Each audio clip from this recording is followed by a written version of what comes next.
हमीरपुर जिला के नदौर विधानसभा क्षेत्र के तहत गांव गलोड़ में आयोजित सरकार गांव के द्वारा कार्यक्रम के दौरान मुख्यमंत्री ठाकुर सुखविंदर सिंह सुक्खू ने राज्य सरकार की विभिन्न योजनाओं के तहत लाभार्थियों को संवाद किया। स्थानीय लोगों ने चरणदास के राज्य सरकार के राज्य लोक अदालत कार्यक्रम का सराहनीय किया और कहा कि उनके तकसीम के पुराने मामले निपटाकर हुए हैं। मुख्यमंत्री उन लोगों को आवाज़ बने हैं जिनकी आज कोई आवाज़ नहीं थी। इस अवसर पर ठाकुर सुखविंदर सिंह सुक्खू ने पूछा कि उनका काम ठीक से होगा कि नहीं, तो चरणदास ने कहा कि सीएम साहब जहां आप वहां गलत कैसे हो सकता है। वहीं आपदा प्रभावित बुजुर्गों से महिला ज्ञानी देवी ने आपदा राशि के लिए मुख्यमंत्री सुखविंदर सिंह का धन्यवाद किया और कहा कि राज्य सरकार की मदद से अब टूटे हुए मकान को दोबारा बनाया जाएगा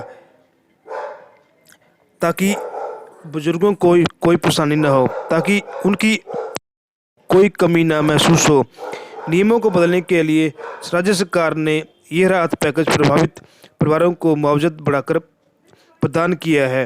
मुख्यमंत्री सुख आश्रय योजना के तहत लाभार्थी दीपक शर्मा ने मुख्यमंत्री का योजना के लिए धन्यवाद किया और कहा कि हिमाचल सरकार प्रशासन के द्वारा की परीक्षा की कोचिंग के लिए राज्य सरकार की ओर से भी आर्थिक मदद मिल रही है। साथ ही 4,000 रुपये प्रति माह पैकेज मनी के रूप में अब तक 16,000 रुपये प्राप्त हो चुका है। इसी योजना के तहत एक अन्य लाभार्थी शुभम ने कहा कि मुख्यमंत्री सुख आश्रय योजना के तहत लाभ उन्हें भी प्राप्त हो रहा है। इस योजना के अंतर्गत उन्होंने विभाग के लिए मिलने वाली आर्थिक सहायता के लिए भी आवेदन किया है। इस अवसर में मुख्यमंत्री ने पूछा कि विभाग के लिए कितनी आर्थिक सहायता मिली है। शुभम ने बताया कि सरकार से 2 लाख रुपए की आर्थिक सहायता प्रदान की गई है। मुख्यमंत्री सुख आश्रय योजना के तहत 18 वर्ष तक अनाथ बच्चों को 2,500 रुपये और 27 वर्ष तक के बच्चों को 4,000 रुपये प्रति माह पॉकेट मनी के रूप में दे रही है।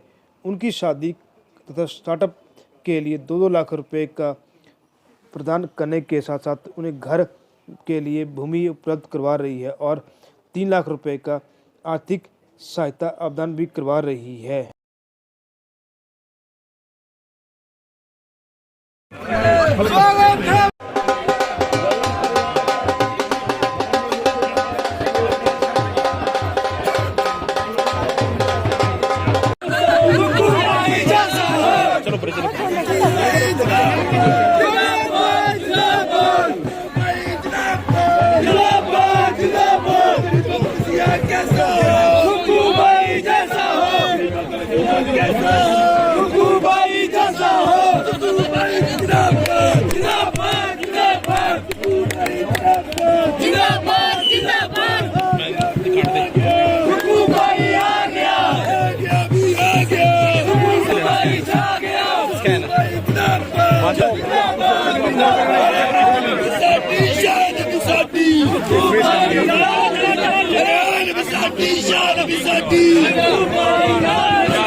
ऐसे रही है, ऐसे रही है, ऐसे रही है, ऐसे रही है।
और ये मेधावी बच्चे हैं व्यवस्था को लागू करें कि लोगों की जो आवाज है वो बजट में दिखनी चाहिए। और आने वाले समय में जो बजट आएगा, और हमारी सरकार की ये भी कोशिश है कि गांव की अर्थव्यवस्था को मजबूत किया जाए, तभी हिमाचल प्रदेश की अर्थव्यवस्था मजबूत होगी, क्योंकि 90% हिमाचल प्रदेश की जो जनसंख्या है वो गांव में रहती है। और इस दिशा में जब गांव की अर्थव्यवस्था मजबूत होगी तो हमारी आत्मनिर्भर हिमाचल की जो कल्पना है वो पूर्ण होगी। मैं सोचता था कि मुख्यमंत्री बनने के बाद मुझे क्या कार्य करने चाहिए,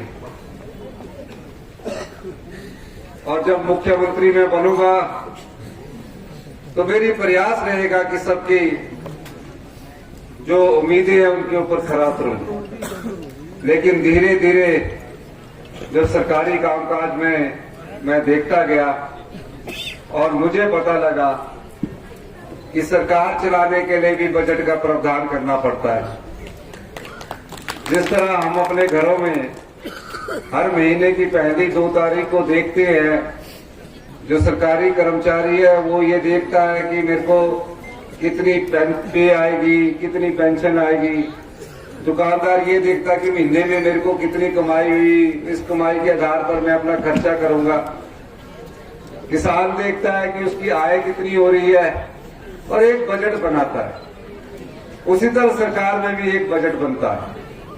जब मैंने देखा कि जब हम सरकार में थे, अभी है, और सरकार की कार्यप्रणाली को देख रहे थे, तो हमने पाया कि पिछला बजट प्रस्तुत करते मैंने पाया कि हमारी आय महज 100 रुपया है।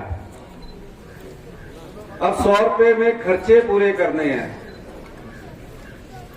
और खर्चा हमारा क्या है, 170 रुपया है। अब जब 100 रुपया एक साल में आएगा तो हमें 70 रुपया कर्ज लेना पड़ेगा, और कर्ज के बदले कर्ज चुकाना पड़ेगा। सरकार में ऐसे पैसे नहीं आता, कोई किसी को कष्ट नहीं देना चाहता।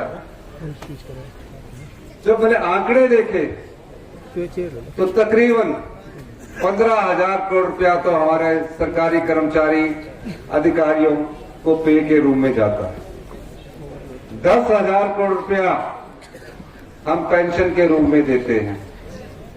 6,000 करोड़ रुपया हम ब्याज के रूप में देते हैं, जो हमारे पर कर्जा चढ़ा है उसका ब्याज करने के लिए देते हैं।